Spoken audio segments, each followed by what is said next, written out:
In the lead up to giving this presentation, I started doing some reading and I discovered a particular thinker, George Sorel.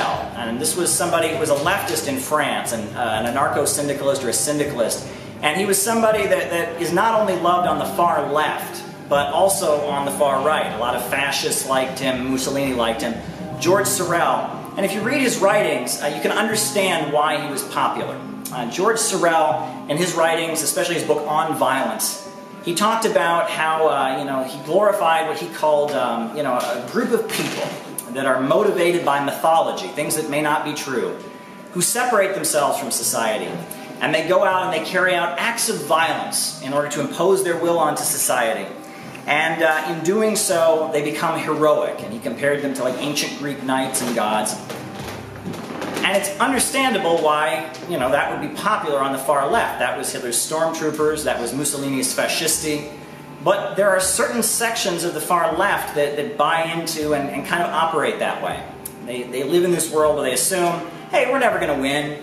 We're never actually going to create socialism. We're never actually going to achieve our dreams. So let's just have really good protests and rallies along the way, right? Let's just feel good about ourselves. And sure, we're isolated. Sure, no one listens to us. But hey, as long as we're right.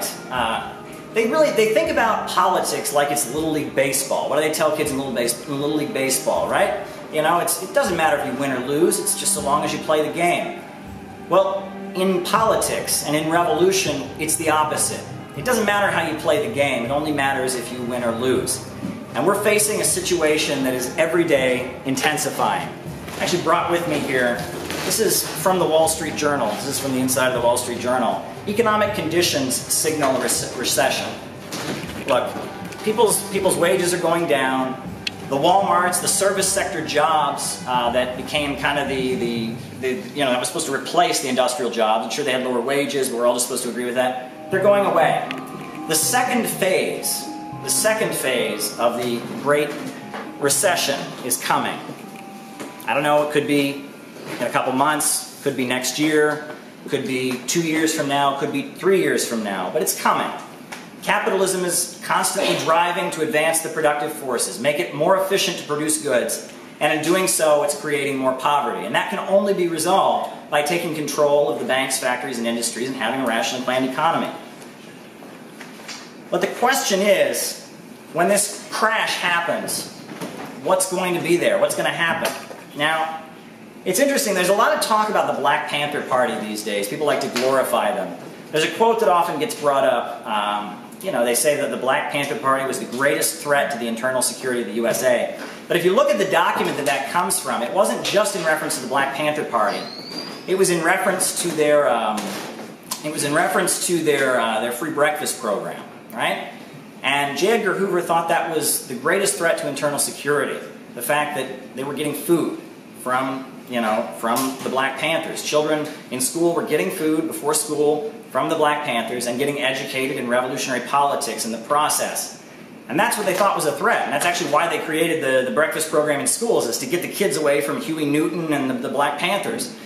And if you look at the Communist Party of the 1930s, when the Communist Party was a strong organization, what did they do? When people were losing their homes, they would show up and break the locks and put their stuff back in.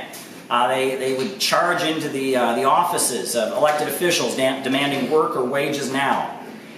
And that kind of political organizing is what made the left strong and powerful. It wasn't about just screaming at U.S. society, assuming that they'll never listen. You listen, a lot of young people that are becoming leftists now are becoming what they call themselves Maoist Third Worldism.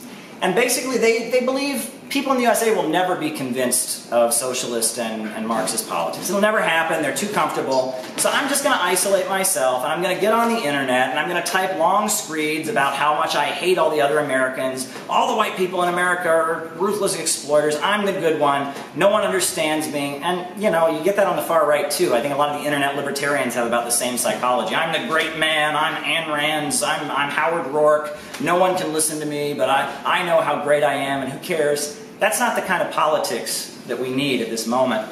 And that's why I wanted to give a tribute to the organization that co-sponsored this debate, Students and Youth for a New America. We've got quite a few people here from that organization. They invited me to come and give